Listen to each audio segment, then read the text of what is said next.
Your next tip for growth is to try and increase your own private profile followers.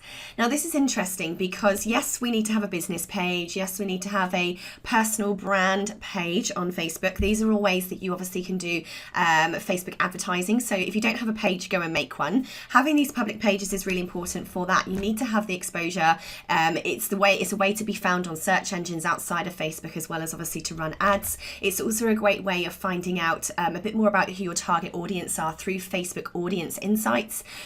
So that's a whole other conversation altogether. This particular tip is not about that. This particular tip is about followers on your personal page.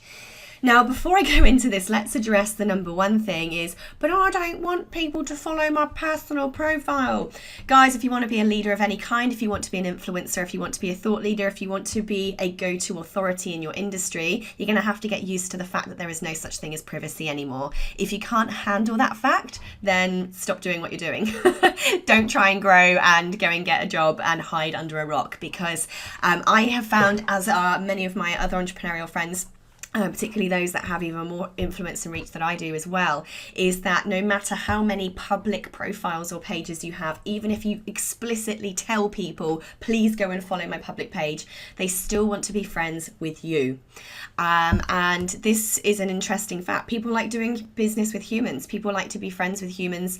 So it feels very impersonal on a page. They want to be friends with you. So you're going to have to kind of get used to this. And the first thing I say to people is, if you don't want whatever you're putting on your personal profile to not be public, then why are you putting it on the internet anyway? Regardless of whether you think your personal profile is secure, you're putting something on the internet. So you should always be aware of that fact anyway. Secondly is the thing people say is, yeah, but I don't want to annoy my friends and family with my business posts. Well, if your friends and family aren't supporting you, I'm wondering why they're your friends and family. Like, why are they on your page if they don't support you? My friends and family support everything that I do, even though they have no interest whatsoever in my business. So that's another thing I think you should just think about. Thirdly, I always do this. I always say secondly about 10 times.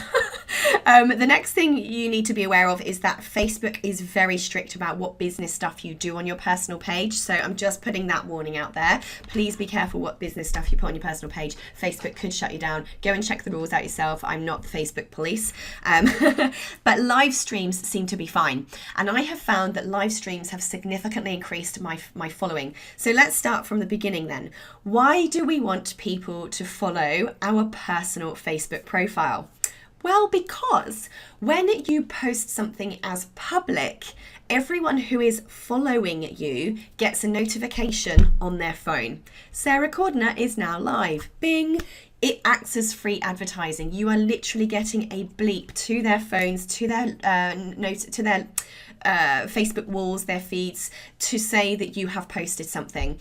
Now, just again, let's be aware of the fact that now every single post you post, guys, you get to choose whether that's just to your friends or if it's public. So when you post something, there's this little drop down here and you have a privacy option.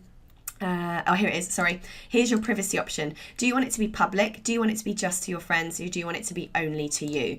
So every single individual thing you post, you can make that decision. So when it's public, that means that anyone who's following me, who's not my friend, can see this. So anyone who's not your friend can see something that's public. So this is great if you're in business because you want more people to see your stuff. So this is the thing we're talking about here. Over here where it says followed by number of people, this is the number you want to try and increase so that when you post something as public, all of these people get notified that that has gone out. So I have found that simply live streaming, that is going on your mobile phone, going to status, pressing go live and giving a tip. How long should a live stream be?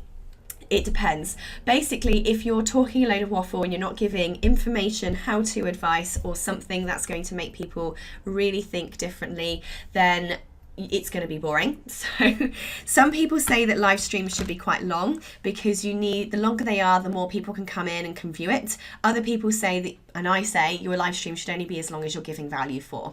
So I've put an article below that I found that was quite helpful on live streaming. If you're new to it, tells you not only how to do it, but gives some tips on what's right and what's wrong.